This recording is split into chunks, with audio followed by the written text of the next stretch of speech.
कर्नाटक की सरकार ने इनको डराने की, धमकाने की, मुकदमा दर्ज करके ये बतलाने की कोशिश की जा रही है कि प्रियंक खड़गे तुम डर जाओ। लेकिन खड़गे ने कह दिया है वे डरने वाले नहीं हैं और अब की बार मोहन भागवत को कागज दिखाना ही पड़ेगा। जो बयान प्रियंक खड़गे ने दिया है वो बयान अपने आप में इतना मारक है कि भारतीय जनता पार्टी के लोग और पूरी आरएसएस कहीं नहीं टिकेगी। चलिए अब मैं आपको आज तक की रिपोर्ट दिखाता हूं दोस्तों। आज तक की रिपोर्ट आपकी स्क्रीन पर है, गौर कीजिए।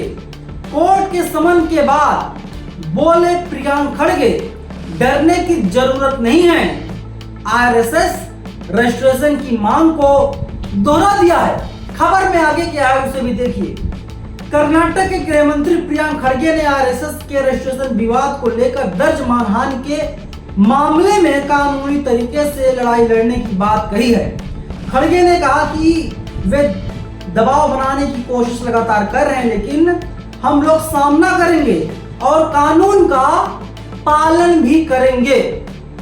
वहीं कांग्रेस अध्यक्ष बीके हरिप्रसाद ने भी खड़गे का समर्थन किया और आरएसएस को दोहरे मापदंड छोड़ने की नसीहत तक डाली। अब बताइए, अब तो बुरे फंस गए साहब। चलिए पूरी खबर इत्मीनान से आप लोग देखिएगा, समझिएगा, सुनिएगा। एक एक पिक्चर आज क्लियर हो जाएगी। आरएसएस बहुत बुरे फंस गया है। ये नोएडा में बैठे हुए दलाल, दंगाई मानसिकता के एंकर और एंकराइन भी इस बार आरएसएस का बचाव नहीं कर पा रहे हैं।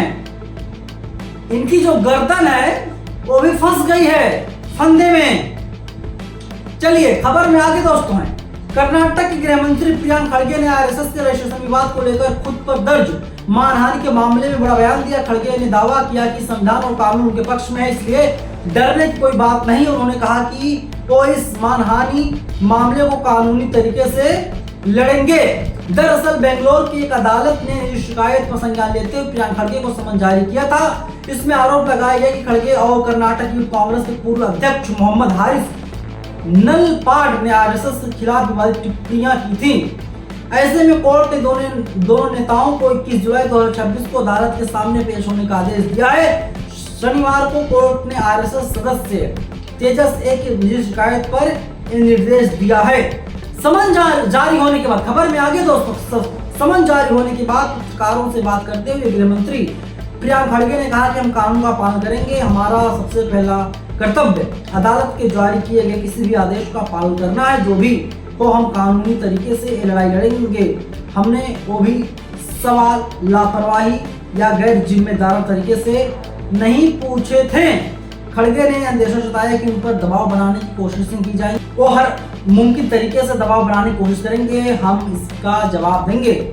जब संविधान और कानून हमारे पक्ष में है तो किसी भी चीज से डरने की जरूरत नहीं है। आरएसएस के पंजीकरण पर दोबारा सवाल उठाते हुए गृह मंत्री ने कहा कि एक बार जब वो पंजीकृत हो जाएंगे तो ये मुद्दा खत्म हो जाएगा।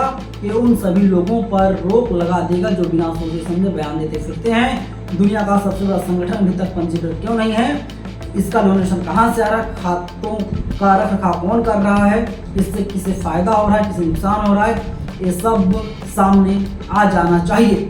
मतलब एक ही डिमांड, एक ही मांग है प्रियंक खड़गे की कि आरएसएस को भारत में रजिस्टर करवा दिया जाए। और अब सवाल ये उठता है कि खाता कैसे खुल जाता है, मैं समझ में नहीं आता। अगर आप एक छोटा सा मतलब कोई संस्था बनाते हैं तो भी आपको जाना पड़ेगा बैंक के पास, आपको सरकार के पास लिखित देना पड़ेगा। अजी देखिए फला नाम से हम फला फर्म चला रहे हैं, इसमें 10, 20, 100, 50 लोग, 200 लोग काम करते हैं, सरकार को टैक्स पे करना पड़ता है। जैसे आप समझिए कि बामसेफ न्यूज़ चलता है तो बामसेफ न्यूज़ जो है बामसेफ न्यूज़ प्राइवेट लिमिटेड के अंतर्गत चलता है। हम लोग सरकार को पैसा देते हैं, बाकायदा हमारे पास चार्टर्ड अकाउंटेंट है जो सारे काम काज देखता है। तो सरकार को मालूम है कि बामसेफ न्यूज़ क्या काम करता है, बामसेफ न्यूज़ प्राइवेट लिमिटेड के अंतर्गत कौन सा काम किया जाता है। लेकिन आरएसएस के अंतर्गत कौन सा काम किया जाता पता ही नहीं है।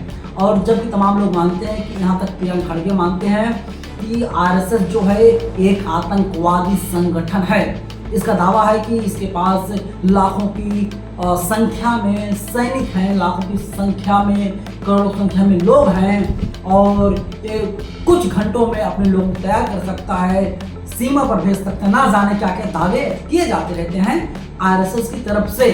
लेकिन अब बड़ा सवाल ये है कि कोई भी काम, अच्छा हो या बुरा, कोई भी काम हो, अगर किसी का बेटा शहीद हो जाता है, मारा जाता है, कहीं पर कोई अनहोनी हो जाती है, जिम्मेदारी कौन लेगा? ये लोग कहेंगे कि अजी देखो तो हमारा आदमी था ही नहीं, सिर्फ मौखिक तौर पर मुंह से ही जवाब देना है।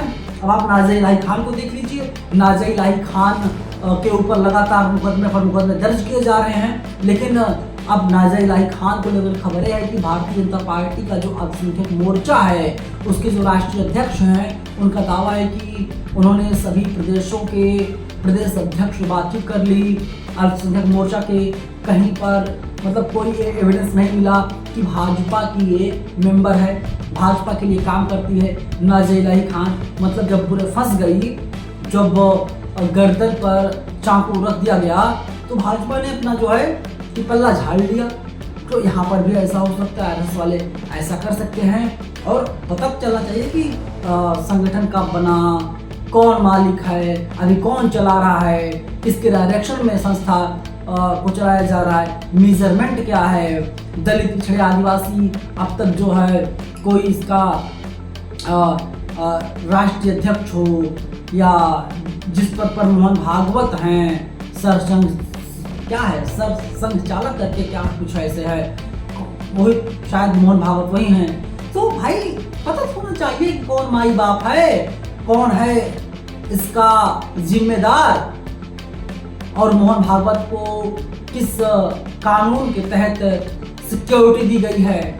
उनके ऊपर लाखों रुपए रोज बहाए जाते हैं, बड़ी बड़ी गाड़ियां चलती हैं, बड़े बड़े काफिले होते हैं मोहन भागवत के। तो भाई क्यों चल रहा है, क्यों पैसा हम लोगों को बर्बाद हो रहा है? हम लोग मेहनत करते हैं, हम लोग एक पेपर खरीदते हैं ना, एक पेपर खरीदते हैं तो भी हम लोग टैक्स देते हैं, मोबाइल फोन खरीदते हैं हम लोग तो भी टैक्स देते हैं। ये माइक लगा हुआ है, माइक जब मैंने खरीदा तब भी मैंने टैक्स दिया। तो जब हम टैक्स देते हैं, टैक्स सरकार के पास जाता है और सरकार मोहन भागवत जैसे लोगों को सुरक्षा देती है जिसका कोई समाज में योगदान नहीं है, कोई सरोकार नहीं आरएसएस से, तो जाहिर सी बात सवाल पूछा जाएगा। लेकिन इस बार मोहन भागवत जो है गलत आदमी से भिड़ गए हैं, आरएसएस वाले गलत आदमी से भिड़ गए हैं। दलित है, मैं फिर से दिखा देता हूँ, ये आदमी दलित है। दलित से घृणा इस जमाने में किसी मतलब खतरे से खाली नहीं है, क्योंकि ये सदी डॉक्टर अंबेडकर की है। ये सदी जो है संविधान की है, कानून की है, न्याय की है, जस्टिस की है, इंसाफ की है। और दलित समाज का आदमी कोई भी हो हमेशा चाहता है किसी के साथ नाइंसाफी ना हो, सबको बराबरी से देखा जाए, सबको एक नजरिए से देखा जाए और कानून का पालन कोई करे। और यहाँ पर भागवत जी आरएसएस वाले कानून का पालन नहीं कर रहे हैं, और कानून का पालन करवाने के लिए ही भागवत को रजिस्ट्रेशन करवाना पड़ेगा। देखना होगा कि आगे क्या कुछ होता है, लेकिन आप मेरा कमेंट बॉक्स में जरूर बताइएगा।